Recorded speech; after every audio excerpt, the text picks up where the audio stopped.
சேலம் மாவட்டம் மேட்டூரில் உள்ள அரசு குடியிருப்பு வளாகத்தில் சட்டவிரோதமாக மது விற்பனை நடைபெறுவதாக தகவல் வெளியாகியுள்ளது.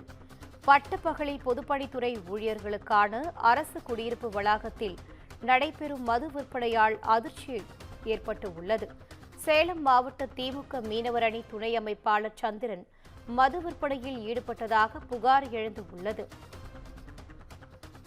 தனிப்பிரிவு காவலர் ஒருவரது ஆதரவுடன் சட்டவிரோதமாக மது விற்பனை நடைபெறுவதாக குற்றச்சாட்டு எழுந்துள்ளது. சட்டவிரோத மது விற்பனையை தடுக்க வேண்டும் என பொதுமக்கள் கோரிக்கை விடுத்துள்ளனர். செங்கம்பாடியில் இருந்து பரிசல் மூலம் மது பாட்டில்களை கொண்டு வந்து விற்பனை செய்யப்படுவதாக தகவல் வெளியாகியுள்ளது. தற்போது கிடைத்துள்ள அண்மை செய்தியாக பார்த்து வருகிறோம்.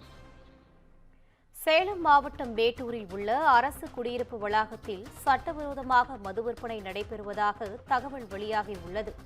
இது தொடர்பான கருத்துக்களை பகிர்ந்து கொள்வதற்காக நம்முடன் இணைந்திருக்கிறார் சிவகுமார். வணக்கம் சிவகுமார், தகவல்களை பகிரலாம். தமிழகம் முழுவதுமே சட்டவிரோத மது விற்பனை அப்படிங்கிறது ஒரு மிகப்பெரிய பூதாகாரமா மாறிட்டு இருக்கு. எப்படின்னு பாத்தீங்கன்னா, அந்த டாஸ்மாக் கடைகள், அதாவது மதுபான கடைகள் மதியம் 12 மணி தொடர்ந்து இரவு 10 மணி வரை மட்டும்தான் செயல்பட அனுமதி அளிக்கப்பட்டு அதன் அடிப்படையில அந்த நடைமுறைகள் கடைபிடிக்கப்பட்டு வருது. அதே மாதிரி மாநில தேசிய நெடுஞ்சாலைகளின் ஓரங்களில் இருக்கக்கூடாது அப்படின்னு சொல்லி நீதிமன்ற உத்தரவை பிறப்பித்ததை அடுத்து அந்த இடங்கள் மாற்றப்பட்டது. அதாவது என்னன்னு பாத்தீங்கன்னா, முன்பக்கம் இருந்த கதவை எடுத்து பின்பக்கம் வைத்து நாங்க கடை இடத்த மாத்தி இருக்கிறோம், தேசிய நெடுஞ்சாலையை ஒட்டி இல்லை அப்படிங்கிற மாதிரி உள்ள மனுக்கள்லாம் தாக்கல் செஞ்சு அதன் அடிப்படையில அந்த டாஸ்மாக் கடைகள் தற்போது வரை நடைபெற்று இருக்குது. இந்நிலையில தமிழகம் முழுவதுமே டாஸ்மாக் பகுதிகளில் மட்டுமல்லாது சின்ன சின்ன கிராம பகுதிகளிலையும் அதிக அளவுல கள்ளத்தரமா மது விற்பனையானது நடைபெற்று வந்த சூழ்நிலையில ஏற்கனவே இது குறித்து பல்வேறு புகார்கள் தெரிவிக்கப்பட்டு பல்வேறு இடங்கள்ல கொலை முயற்சி உள்ளிட்டவைகள் கூட நடைபெற்றிருக்கு. உதாரணத்துக்கு சொல்ல போறதுன்னா, நம்ம தூத்துக்குடி மாவட்டத்துல கூட கள்ளச்சாராயத்தை அந்த மாதிரி சாராயத்தை தட்டி கேட்ட ஒரு நபர் வெட்டி கொலை செய்யப்பட்டாரு கடந்த ஒரு வருடத்திற்கு முன்பு.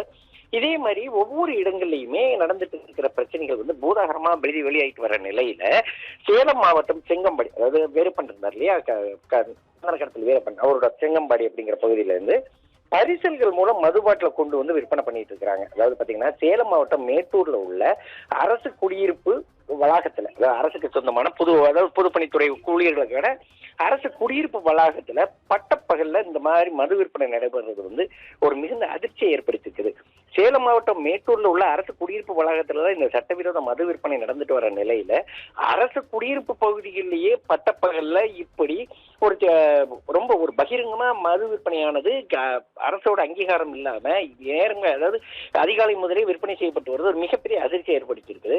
இதுல ஈடுபடுறது யாருன்னு பாத்தீங்கன்னா, சேலம் மாவட்ட திமுக மீனவர் அணி துணை அமைப்பாளர் சந்திரன் அப்படிங்கிறவர் அந்த மது விற்பனையில ஈடுபட்டதாக தற்போது புகார் தெரிவிக்கப்பட்டிருக்குது. அதே மாதிரி பாத்தீங்கன்னா, அந்த பகுதியில் இருக்கிற தனிப்பிரிவு காவலர், அதாவது இந்த காவல் நிலையங்கள்ல தனிப்பிரிவு காவலர்கள், அதாவது சட்டம் ஒழுங்கு மட்டுமல்லாது இந்த பிரச்சனைகள் இருக்குது அப்படிங்கிற மாதிரி அந்த எஸ்பிசிஐடி தலைமையில், அதாவது மாவட்ட காவல் கண்காணிப்பாளர் தலைமையில இயங்கக்கூடிய காவல் ஆய்வாளர், அதாவது காவல் தனிப்பிரிவு காவலர் ஒருவரோட ஆதரவோட தான் இந்த சட்டவிரோத மது விற்பனை நடைபெறுவதாக அங்குள்ள மக்கள் பகிரங்கமா குற்றம் சாட்டிட்டு இருக்கிறாங்க. ஏற்கனவே பல முறை சட்டவிரோத அந்த மது விற்பனையை தடுக்கணும் அப்படின்னு சொல்லி பொதுமக்கள் கோரிக்கை வைத்த நிலையிலையும் இதுவரைக்கும் எந்த விதமான நடவடிக்கை எடுக்கப்படாத ஒரு சூழ்நிலையில அரசுக்கு சொந்தமான குடியிருப்பு வளாகத்துல சட்டவிரோதமாக மதுவை விற்பனை செய்ததோடு மட்டுமல்லாம பட்டப்பகல நடைபெறக்கூடிய இது பகிரங்கமாக பொதுமக்கள் மத்தியிலே நடைபெறக்கூடிய இந்த விவகாரம் ஒரு மிகப்பெரிய அதிர்ச்சி ஏற்பட்டிருக்குது. செங்கம்பாடி பகுதி, அதாவது அந்த செங்கம்பாடி பகுதியிலிருந்து பரிசல் மூலமாக மது பாட்டில்களை கொண்டு இங்க விற்பனை செய்யப்படுற ஒரு சூழ்நிலையில மாவட்ட காவல் கண்காணிப்பாளர் இது குறித்து உடனடியாக நடவடிக்கை எடுக்கணும். அதே மாதிரி பாத்தீங்கன்னா, ஏற்கனவே பல முறை இந்த மாதிரி மது விற்பனை நடைபெறுதுன்னு சொல்லி புகார் அளித்த பிறகும் தனிப்பிரிவு காவலர் ஒருவரோட உதவியோட அந்த விற்பனையானது தொடர்ந்து நடைபெற்று வர சூழ்நிலையில இது குறித்து உடனடியாக நடவடிக்கை எடுக்கணும் அப்படிங்கிறது உள்ள பொதுமக்களோட கோரிக்கையா இருக்குது.